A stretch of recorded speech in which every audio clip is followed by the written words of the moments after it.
ఎంత అద్భుతంగా ఉంది నిజంగా. ఈ సండే అనేది వారానికి 2 సార్లు ఉంటే బాగుంటుందో అనిపిస్తూ ఉంది నిజంగా. చాలా ఒక్కొక్క పాయింట్ మేడం గారు చెప్తా ఉంటే నాకు ఎనర్జీ అంత వస్తూ ఉందంటే అసలు నేను ఎంత అలర్ట్ అవుతున్నా అంత ఆ స్థితిలోకి వెళ్ళిపోతున్నాను. అంత బాగా చెప్పారండి. అసలు ఒక్కొక్క పాయింట్ కూడా బాగా చెప్పారు. భౌతిక శరీరము, తర్వాత మనస్సు, తర్వాత బుద్ధి, తర్వాత జీవాత్మ, తర్వాత పరమాత్మ.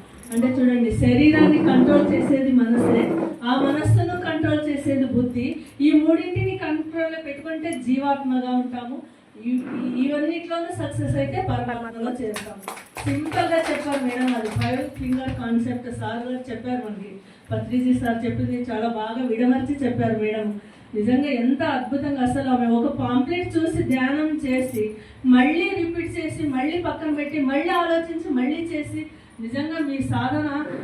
అందుకే అంటారు పేరు అనేది ఊరికే పెట్టరు. మనం అనుకుంటాం మన పెద్దాళ్ళ తల్లిదండ్రులు పెట్టింది కాదది. ఆ భగవంతుడు, ఆ దుర్గామాతని మిమ్మల్ని ఆ అంశం మీలో రప్పించారు ఈ విశ్వ కళ్యాణం కోసం అని. నిజంగా ఎంత బాగా చెప్పారంటే ఆ రోజు ఈ మేడం ఇప్పటికే ఒక నెల కిందటే రావాల్సింది యాక్చువల్గా. కానీ ఆ రోజు తనకి కుదరలేదు, రావడానికి టైం కన్వీనియంట్ కాలేదు.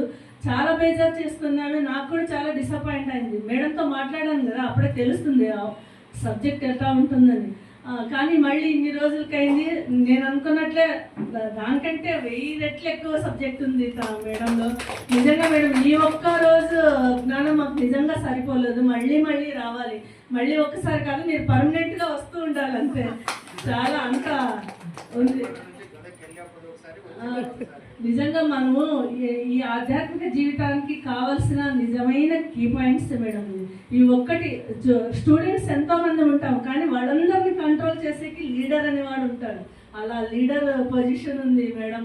చాలా బాగా చెప్పారు మేడం. నిజంగా మీ మాటలు ఒక్కొక్కటి మనం ఇక్కడ రావడానికి చూడండి, వారంలో ఇక్కడికి వచ్చి ఏం వదలాలి, మనము ఏం నేర్చుకోవాలి, ఇవి రెండే మనం నేర్చుకుంటే చాలు. మనలోని హర్షడ్వర్గాలు ఇవన్నీ ధ్యానం చేస్తూ చేస్తూ మనలో ఆ తపన, భక్తి, శ్రద్ధ ఉంటే అదే అయ్యేది. అదంతే. తప్పకుండా మనందరం వచ్చి ఇదంతా నేర్చుకోవడానికి నిజంగా ఎన్నో జన్మల పుణ్య ఫలం ఇది, మనకి భాగ్యం దక్కడం అనేది.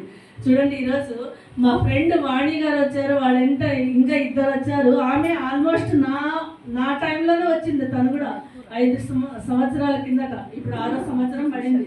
కానీ తను ఏనాడు పిరమిడ్కి అయితే రాలేదు. నిజం, నేను ఇప్పటికి 3 నెలలు అయింది అక్కడ వాళ్ళ ఇంటికి వెళ్ళి చెప్పి రావాలని. ఆ ఒక్క సంకల్పం తన్నే ఇక్కడికి వచ్చేలా చేసిందని నా భావన. అంటే మనం ధ్యానులు ఏమనుకుంటామో అదే మేడం.